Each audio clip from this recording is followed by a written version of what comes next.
Oh, you guys are here already. Don't mind me. Actually, my best friend got married recently and I was just going through the pictures. These pictures that you see, they weren't taken by the wedding photographer. You guessed it right. It's all me. Well, not me alone, me and my faithful friend, my phone. Guys, I have a lot of tips to share about smartphone photography. That's right, and not just for weddings, be it for a vacation, be it clicking food pictures, be it clicking pictures of an event.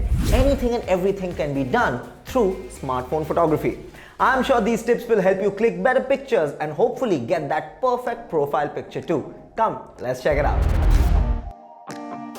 Clean your lens.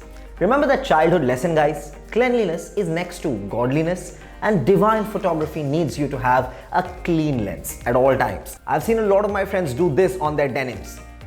With their phones, please avoid doing that. Jeans or pants are not the right material to clean your lens, nor is a cotton cloth or napkin soaked in water. That can literally permanently damage your lens. If you want to ensure a good cleanse of your lens without any damage, we suggest use a microfiber cloth to make your lens free from any dirt. And then click away to glory. Avoid using the digital zoom. Now, this is a golden rule. When you digitally zoom in on your shots, the image gets pixelated. Since the optical zoom function, which helps keep an image less pixelated even after zooming in the shots, is not a function that is available on smartphones. You might have to move towards your shot to ensure that the images that you click are not grainy or pixelated. Let me explain once again in Asan Bhasha. Go towards the subject with the phone instead of zooming in. That way, you'll get better quality pictures. Natural light above flashlight. Guys, a big thumb rule to always keep in mind.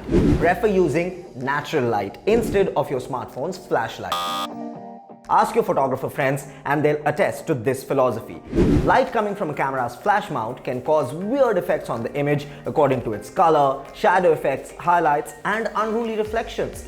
If you have access to natural light, use that. Always use that to capture your shot, as you will always get a better picture through natural light. Instead of using the harsh white light of your smartphone, it is better to use the night mode feature, as it allows your smartphone camera to capture unique shots even in the darkness. But the issue with night mode is that you need to keep your smartphone really still and steady. Remember, the notification comes, keep the phone very steady. So yeah, you have to do that for a good few seconds before the image is captured.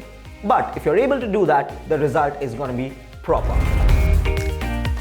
Use third-party camera apps. The smartphone's pre-installed camera application is good to use, but there are many ways to capture a shot on your phone. You can find tons of third-party camera apps that can be used to click photos and even edit them to add your personal touch to them. Here is a list of the popular camera apps that can add zing to your photos. B612, Remini AI Photo Enhancer, Touch Retouch. Use one of these apps and trust me, you will get better results. Tripod for better smartphone photography. Are you someone who always ends up taking blurry photos? The reason could be anything. You could be a dropper like Chandler, or the reason could be too much coffee as well. But the solution is right here. Smartphone photographers do not rely on tripods, but they should. That's what the solution is. The tripod is a tool meant for professional cameras, but it can be used heavily for smartphone photography as well. Even the steadiest of the hands, like Dr. Astana from Munna Bhai MBBS, can still get a little bit shaky. But if you rely on a tripod, you will always capture stable images. Using a tripod opens up a new set of shots for you to take as well, like time-lapse shot, long exposure shot, low light photography, light painting, and a lot more. Avoid overusing the filters. This is something that the Gen Z and millennials will struggle with, but let me tell you, it actually helps. I know you love the filters, but there's a way to use them. Minimal is the best way. Photo filters are almost like an art, like adding the correct amount of spices and herbs when you're cooking. Even if you slightly add a pinch more of spice to your dish, it will tarnish its taste. That's exactly what happens if you add an unnecessary filter over an image. That image can then start to look either dull or the exact opposite of it. Many would call that over the top. This way you would lose the quality of the picture when it's clicked in its raw form. So go easy on the filters. And that was the video, guys. Now I know I'm no Dabu Ratnani, but let me tell you, the tips that I just shared with you have helped me click some amazing photos with my smartphone over the last few months itself. So go ahead and click away. And why don't you tag me on some of your images? I'd love to give it a look. Do share your thoughts on this video and of course, keep watching this space for more such cool content. This is me, your dost Korak, signing off.